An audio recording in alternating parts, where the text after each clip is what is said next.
Hey YouTube, this is Steve from Average Joe's Fantasy Football. Welcome back to the channel. We are talking waiver wires for week 9 of the NFL. Hopefully you guys came out of week 8 very successful and with a win. And of course, we are inching closer and closer to those playoffs for fantasy. So hopefully this helps you out. So let's jump right into it.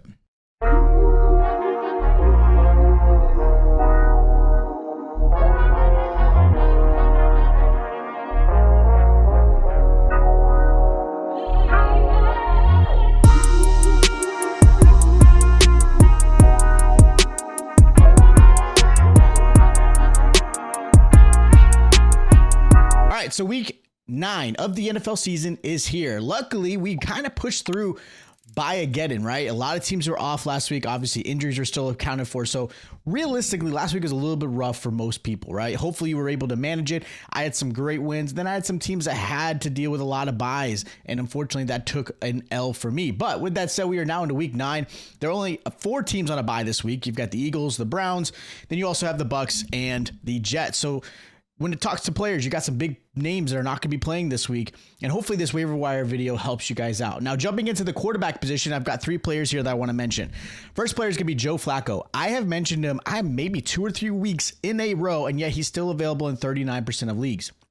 Yes, I understand he's not the sexy name, right? He's not a quarterback that you're hoping to have to put in your lineup, but he's been playing out of this world since really coming into Cincinnati. Him having players like Jamar Chase and T. Higgins to throw to has been amazing. Obviously, Chase Brown has benefited from this as well. If you guys have been able to get him, I know I made some trades for him as well because the schedule looks great. They've been playing really well. Even if we're talking not fantasy, they're not playing well enough to win, but they're doing really well. And in the last 3 weeks, on average, Joe Flacco has been quarterback 7. He's been averaging 23 points a game, and yet he's still available. I don't understand. Yet your players are still playing Jordan Love. You're playing players like Jared Goff. But Joe Flacco is outperforming these guys. So again, if he's available, you've got to pick him up. He's going against the Bears this week, who have not played very well at all. And yet, again, sitting on waivers, waving at you. Another player that I've mentioned several times, and again, he's still available, is Sam Darnold. I get Sam Darnold didn't play last week, so his average has been a little different, but he's still averaging 18 points a game, right? And he came off of a game that he struggled against Houston, but you have to give credit to Houston. The Texans are a very good defense. It's not because they are a bad team. Very good defense. Sam Darnold has played very, very well. If you take away that game, he had 20 points, 27 points, 16 points, 16 points. Like, he's playing very well. And with that said, he's going against a Commanders team that has struggled. They just gave up a plenty of points to Patrick Mahomes. So, Sam Darnold, available in 64% of leagues. You've got to go and grab him. There are some players like Jalen Hurts not playing this week. Baker Mayfield's not playing this week. Like, those are players you have to account for. Hopefully, these guys that I'm talking about can be a backup plan for you as a nice little streaming option. And the last player I'm going to mention is Jackson Dart. Now, Jackson Dart, the only reason I mentioned him because he has played really well. He's been QB5 in the last 3 weeks. He's averaging over 23 points a game.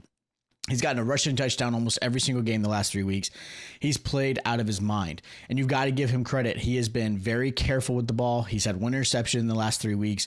He's been, again, very good. Now, the only hesitation I have with this is that the running game now plays a factor in this. Losing Cam Scatterbo, who had played out of his mind and really rough and brought toughness to the team, is now out. At least probably for the season. It hasn't been officially announced, but he's probably done for the season with that injury. And with that said, you now go back to Tyrone Tracy, who's been okay. He was good last year, but not great. So that I do think plays a factor in Jackson Dart and how he's going to perform going forward. With that said, though, Jackson Dart is still someone I want to put on my roster. He's going against the 49ers, so a little bit of rougher matchup this week, but he's got some good matchups coming after that. So again, Jackson Dart is a player you should consider grabbing. He's available in 37% of leagues. Now, jumping into the running back position, there's really not a lot, right? When you're talking running backs, it's been tough. Most of the running backs who have been averaging, obviously, high points are pretty much taken, except for one, Kamani Vidal. Now, Kamani has, I would say, less chance of being available right now in most leagues. If you're talking Yahoo, he's available in about 26% of leagues. So the opportunity of getting him is probably a little bit tougher. But with that said, Kamani's done really, really good job. He's running back 12 of the last 3 weeks. He's averaging 16 points a game. He just came off a 19-point performance. He's had 2 100-plus rushing yards out of the last 3 weeks. So again, really, really good game. And he's been able to play really well. And he had his first rushing touchdown last week.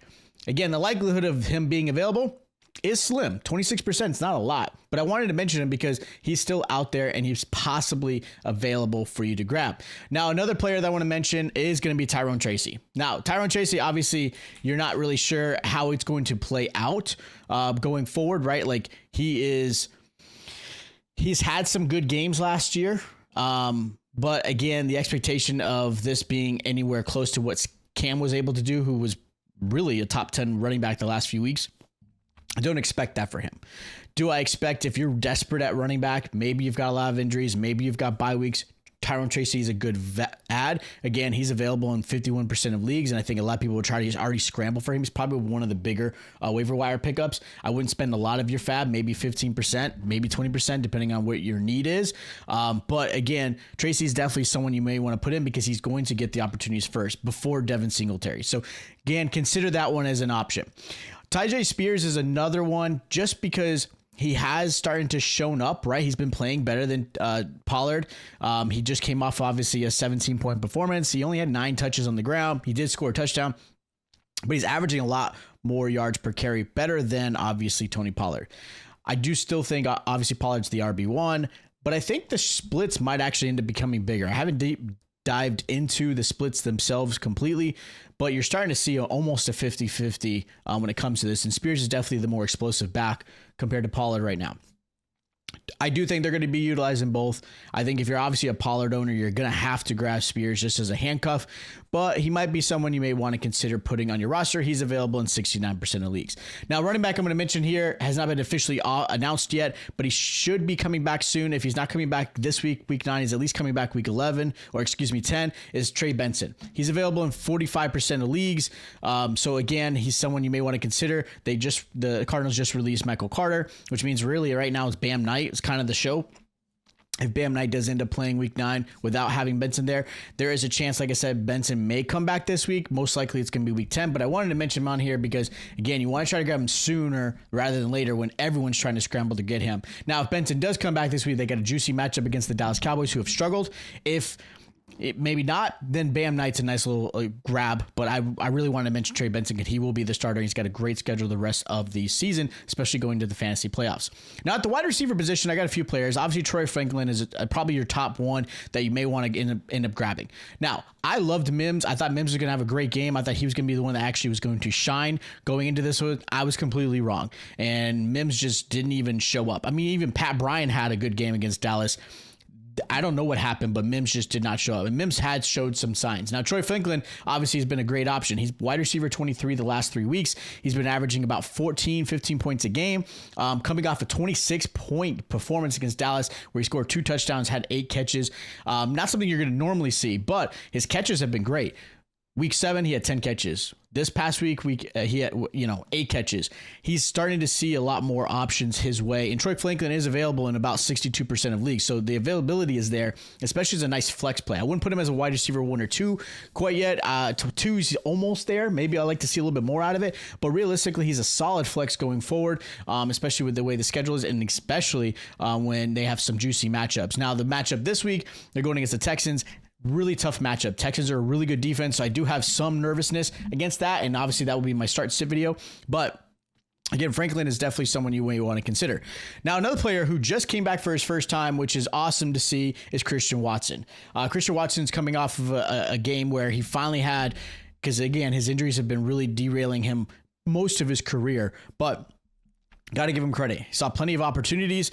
He is available out there in about 84% of leagues. I don't know how to really place him because Romeo Doubs seems to be the number 1 option outside of Tucker Kraft. So I'm not really sure how he's going to be utilized. Obviously, he's still got Matthew Golden, who gets a catch here or there. Even the Golden, I don't think is going to be worth anything. Yet he's still being rostered, which is kind of amazing to me.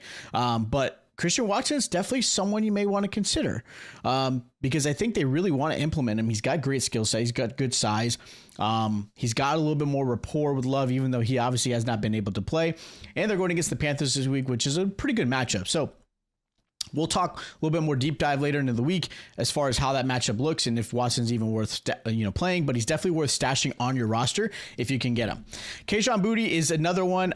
He's really inconsistent, but right now in the last 3 weeks, he's been wide receiver 9. He's averaging 18 points per game. He's coming off another great game.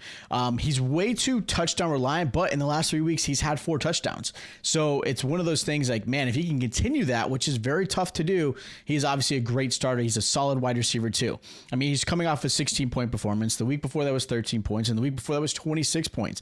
Now he's only seen in the 3 weeks, which is where I'm kind of concerned. He's only seen 10 targets in 3 weeks, which is about 3 targets a game, which is not enough for you to really feel 100% happy about, right? Like, you don't want to put him in your lineup 100% thinking, oh yeah, he's going to get me 10 points at least 10 points every single game.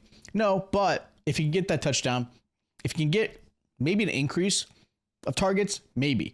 Again, flex option is probably his best bet. He is available in 60% of leagues, so he's been there. And like I said, the last 3 weeks, he's been great. So I really like what he's been able to do. And then last receiver is going to be Tez Johnson for the Bucs. Now, here's the thing with Tez Johnson. Obviously, with Mike Evans pretty much done. Godwin's still out. I know there's a bye week, so we'll see if Godwin comes back after this week. But if you're looking to stash somebody, Tez Johnson is definitely someone to stash. He's been playing really, really well, opposite of Igbuka. And Igbuka is obviously the number 1 guy, right? Like, he's this star for the Bucs right now, and he's been playing really, really well, even though he came off of a bad game. But Tez Johnson has done well too. He's been seeing enough targets. He's gotten 9 targets in the last 2 games, especially with Mike Evans being out. And I do see that I see an average of about 5, maybe 6 targets a game. That's kind of where I see him at. And I think that's consistent enough to have him as a flex play.